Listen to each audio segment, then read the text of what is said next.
हनुमान जी महाराज पूरे दिन राम जी की सेवा में रहते, लेकिन जैसी शाम होती तो राम जी कनक भवन की ओर जा रहे होते थे।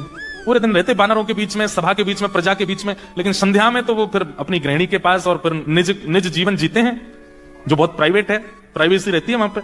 तो हनुमान जी महाराज शाम होते ही बड़े व्याकुल हो जाते हैं, अब राम जी चले जाएंगे, अब राम जी अंदर चले जाएंगे, अंतःपुर में चले जाएंगे, और अंतःपुर में केवल सीता जी जाती हैं और कुछ सखियां जाती हैं, हम लोगों का तो प्रवेश वर्जित है। हनुमान जी बेचारे, उनका मन होता है मैं एक क्षण के लिए भी राम जी से दूर ना रहूं, लेकिन रात्रि होते ही राम जी जैसे कनक भवन में जाते हैं, हनुमान जी महाराज द्वार पर खड़े हो जाते हैं, और जब तक राम जी भीतर जाते दिखते रहते हैं, देखते रहते हैं, और जैसे ही राम जी कहीं मुड़े दिखने बंद हुए, फिर हनुमान जी का रोना शुरू होता है। दिन पूरी रात रोते रहते हैं जब तक राम जी सुबह आ ना जाए। हनुमान जी महाराज व्याकुल हो गए, राम जी से बोले कि आप हमको रात्रि सेवा में ले चला करो। राम जी बोले सीता जी से आज्ञा ले लो। सीता जी से खूब प्रार्थना की, सीता जी बोले नहीं नहीं, रात में वहां सब सखियां होती हैं और वो अंतःपुर है, कहीं तो राम जी को अकेला छोड़ो, पूरे दिन तुम संगी लगे रहते हो। हनुमान जी इतना रोए इतना रोए, अब हनुमान जी रो रहे हैं, देवी देवता प्रकट हो गए हाथ जोड़ के, हनुमान जी आप आज्ञा करो क्या करना है।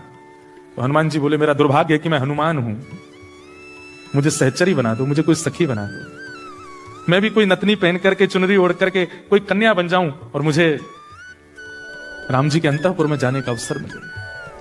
अब ये तो सब देवी देवता हाथ जोड़ खड़े रहे, बोले कि ये हम कैसे कर सकते हैं, और हमको दंड और लगेगा कि हनुमान जी को छोरी बना है। लेकिन हनुमान जी की विरह वेदना इतनी थी कि नेत्रों से अश्रुपात हो रहा था, वो नेत्रों का अश्रुबिंद ही एक छोटी सी धारा बनकर के सरजू जी में गया। सरजू जी उस ताप को सह नहीं पाई और तुरंत सरजू जी प्रकट हो गए। सरजू जी, सरजू मैया हनुमान जी के पास जाके बोली, हे हनुमंत लाल क्या इच्छा है?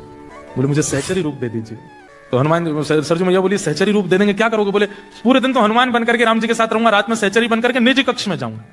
तब सरजू मैया बोली मैं सीता जी से प्रार्थना करती हूँ। सरजू मैया गई और हनुमान जी का विरह अश्रु जो था हाथ में लेकर के गई, वो ऐसे तप रहा था जैसे कुछ सिक्के को जला देते हैं ना तो वो लिक्विड फॉर्म हो जाता, लाल लाल हो जाए, ऐसे वो अश्रुबिंद तप रहा था। सरजू मैया ने जाकर के सीता जी को, तो सीता जी बोली अरे ये क्या है? बोले हनुमान जी का अश्रुबिंद है, वो इतना तड़प रहे हैं अंतःपुर की सेवा पाने के लिए, आप कृपा कर दो।